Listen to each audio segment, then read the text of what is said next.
Good morning dear students, welcome again in my Hindi class. Dear students, हम पढ़ रहे हैं हिंदी पाठमाला भाग 4 में से पाठ 8 चिड़िया का संसार, जो कि निरंकार देव सेवक द्वारा लिखी गई एक बहुत ही सुंदर कविता है, जिसकी व्याख्या हमने पहले भाग में पिछले वीडियो में कर ली थी। उसके बाद हमने इस पाठ से, इस कविता से संबंधित शब्द अर्थ भी लिखकर याद किए हैं। उसके बाद मौखिक प्रश्न उत्तर और लिखित प्रश्न उत्तर, ये सारा काम हमारा हो चुका है। आज हम शुरू करने वाले हैं भाषा की बात। तो चलिए शुरू करते हैं। भाषा की बात में सबसे पहला पाठ है, इन पंक्तियों को गद्य रूप में लिखिए। गद्य रूप में मतलब जैसे हम बोलते हैं, जिस रूप में हम भाषा को बोलते हैं उस रूप में लिखना है। जैसे ये देखिए, एक लाइन है, सबसे पहले मेरे घर का अंडे जैसा था आकार। ये बच्चों कविता के रूप में लिखी गई लाइन है, लेकिन अगर हम इसे अपनी भाषा में बोलते इस लाइन को, तो हम कैसे लिखते? सबसे पहले मेरे घर का आकार अंडे जैसा था। तो हम इस लाइन को इस तरह से लिखेंगे। ये पद्य रूप है और ये गद्य रूप है। जो कविता की लाइनें होती हैं उसे पद्य रूप कहते हैं। फिर मेरा घर बना घोंसला सूखे तिनकों से तैयार। अब हम इस लाइन को कैसे लिख सकते हैं? फिर मेरा घर सूखे तिनकों से तैयार घोंसला बना। ग पाठ है, फिर मैं निकल गई शाखों पर हरी भरी थी जो सुकुमार। इस पंक्ति को हम कैसे लिख सकते हैं? फिर मैं हरी भरी सुकुमार शाखाओं पर निकल गई। अगला है, आखिर जब मैं आसमान में उड़ी दूर तक पंख पसार। इसे हम कैसे लिखेंगे? आखिर जब मैं आसमान में दूर तक पंख पसार कर उड़ी। तो ये हमने पद्य रूप की पंक्तियों को गद्य रूप में इस प्रकार लिखना है। आगे है इसका भाग 2, सही उत्तर चुनकर टिक लगाइए। इनमें से कौन सा शब्द घर का पर्यायवाची नहीं है? गृह, निकेत, मदरसा। मदरसा बेटा स्कूल को कहते हैं, विद्यालय को कहते हैं, तो मदरसा जो है वो घर का पर्यायवाची शब्द नहीं है। इनमें से संज्ञा शब्द कौन सा है? संज्ञा आपको पता है ना, पढ़ा था हमने। संज्ञा क्या होती है? किसी वस्तु, व्यक्ति, स्थान या भाव आदि के नाम को संज्ञा कहते हैं। तो यहाँ आपको नाम वाला शब्द कौन सा नज़र आ रहा है? घोंसला। तो संज्ञा शब्द कौन सा है? घोंसला। आसमान का विलोम शब्द क्या होगा? आकाश, पृथ्वी या ज़मीन? आसमान का विलोम होगा ज़मीन। इनमें से विशेषण शब्द कौन सा है? पंख, सूखा, तिनका। क्योंकि पंख और तिनका किसी वस्तु का नाम है, तो ये तो संज्ञा शब्द हैं। तो विशेषण शब्द कौन सा है? सूखा। उसके बाद थर्ड पार्ट पर आ जाइए। नीचे दिए शब्दों का वर्ण ध्वनि विच्छेद कीजिए। वर्णों को हमने तोड़कर अलग अलग करके, इनके टुकड़े करके लिखना है। जैसे देखो, तिनका, त की ध्वनि के साथ छोटी ई का स्वर जुड़ा हुआ है, तो हम इसको कैसे लिखेंगे? त हलंत। देखो बच्चों, जिस शब्द के नीचे हलंत लगा होता है, ये जो लाइन आपको नज़र आ रही है, इसका मतलब होता है कि ये वर्ण आधा है, आधी ध्वनि है ये। तो इसके साथ एक और ध्वनि जुड़ी है, त के साथ कौन सी ध्वनि जुड़ी है? छोटी ई की।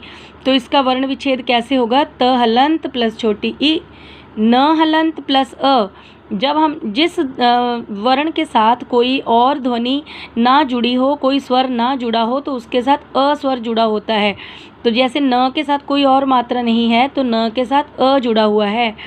तो न हलंत प्लस अ प्लस क हलंत प्लस आ। तिनका, देखो त हलंत प्लस ई बन गया ती, न हलंत प्लस अ न, क हलंत प्लस आ, तिनका।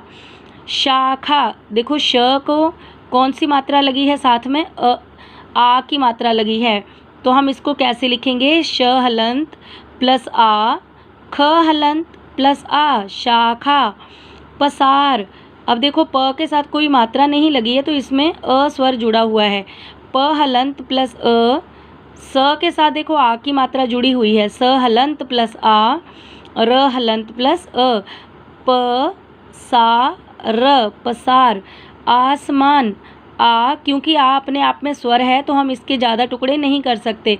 आ, स हलंत प्लस अ, स, म हलंत प्लस आ, मा, न हलंत प्लस अ न, आसमान, आसमान। ये था इनका वर्ण विच्छेद। उसके बाद चलते हैं भाग 4। जब एक ही शब्द के कई अर्थ होते हैं तो उन्हें अनेकार्थी शब्द कहते हैं। देखो बच्चों, कई शब्द ऐसे होते हैं जो एक ही शब्द के अनेक अर्थ निकलते हैं, बहुत सारे अर्थ निकलते हैं, तो उन शब्दों को हम अनेकार्थी शब्द कहते हैं। नीचे दिए गए शब्दों से इस प्रकार वाक्य बनाइए कि उनके अर्थ स्पष्ट हो जाएं। मतलब देखो, हमें एक शब्द दिया है और उसके 2 अर्थ निकल रहे हैं। पहला शब्द है पर। पर का एक मीनिंग होता है पंख और दूसरा होता है ऊपर। जैसे कोई चीज़ ऊपर रख दो, पर मेज़ पर रख दो, और एक पर का मतलब होता है पंख।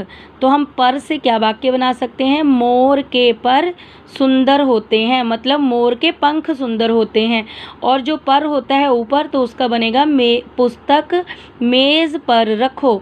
तो देखो, यहाँ पर का मतलब पंख से है और यहाँ पर से मतलब ऊपर है। दूसरा शब्द है बस। बस का एक मतलब होता है बहुत होना और दूसरा एक वाहन, एक गाड़ी का नाम। जैसे इसका वाक्य देखो, बस अब मैं और काम नहीं कर सकता, या बस अब और काम नहीं करना। वाहन जो होता है गाड़ी, मैं बस से स्कूल जाता हूँ। तो ये देखो, दोनों वाक्यों में दोनों शब्दों के अलग अलग अर्थ क्लियर हो रहे हैं। उसके बाद है शब्द सीढ़ी बनाइए। शब्द सीढ़ी देखो बच्चों कैसे बनाते हैं। जो जैसे देखो पंख, तो लास्ट वाला वर्ड क्या है? ख। तो हम ख से अगला वर्ड लिखेंगे खरगोश। श से शलगम, म से मनोहर, र से रस्सी। तो यहाँ पर हमें शब्द दिए हुए हैं, इनसे हमने शब्द सीढ़ी बनानी है। घर, र शब्द आ रहा है ना आखिर वाला, तो र से बन गया रथ। थ से थर्मस, स से सड़क, क से कमल। अगला है बतख। ख शब्द से ख़त्म हो रहा है ये शब्द, तो ख से हम नया शब्द शुरू करेंगे खरगोश। तो श से बन गया शलगम, म से बन गया मटर, र से बन गया राम। ये शब्द सीढ़ी। आप और भी शब्द अपनी मर्जी से भी शब्द बनाकर आप इसको पूरा कर सकते हो। अगला पार्ट है पढ़िए, समझिए और सही विशेषण शब्द चुनकर लिखिए। विशेषण मतलब जो किसी संज्ञा या सर्वनाम शब्द की विशेषता बताए। जैसे देखो, अंडे जैसा। अंडे जैसा क्या आ सकता है इसमें से? आकार। अंडे जैसा आकार होता है। सागर जैसा गहरा। सागर गहरा होता है ना, समुद्र गहरा होता है, तो सागर जैसा गहरा। दूध जैसा सफ़ेद। रुई जैसा कोमल। रुई कोमल होती है ना, सॉफ्ट होती है। पर्वत जैसा ऊंचा। बर्फ जैसा ठंडा। उसके बाद नीचे दिए गए शब्दों के समान तुक वाले शब्द लिखिए। राइमिंग वर्ड्स, समान तुक वाले शब्द लिखने हैं, राइमिंग वर्ड्स लिखने हैं। घर, पर, नर, कुछ भी हो सकता है। दूर, चूर, नूर, है ना, कोई भी वर्ड आप लिख सकते हो। अंडा, डंडा, ठंडा। पंख, शंख, हरी भरी, जब, कब। यही थे बच्चों आज का हमारा ये काम था। नीचे ये एक एक्टिविटी है, चित्र बनाइए या चिपकाइए। ये शब्द लिखे हुए हैं, आप यहाँ पर इनसे रिलेटेड चित्र बना भी सकते हैं या कहीं से कटिंग करके चिपका भी सकते हैं। जैसे यहाँ पर अंडा, चिड़िया का बच्चा, घोंसला या चिड़िया, तो ये आप इसमें ड्रॉ कर लेना। बाकी आज के लिए हमारा अभ्यास कार्य इतना ही था इस पाठ का। सभी बच्चे इस बैक एक्सरसाइज को अपनी अपनी बुक में हल कर लेना। आज के लिए बस इतना ही। कल हम फिर मिलेंगे एक और नई वीडियो के साथ। तब तक के लिए धन्यवाद।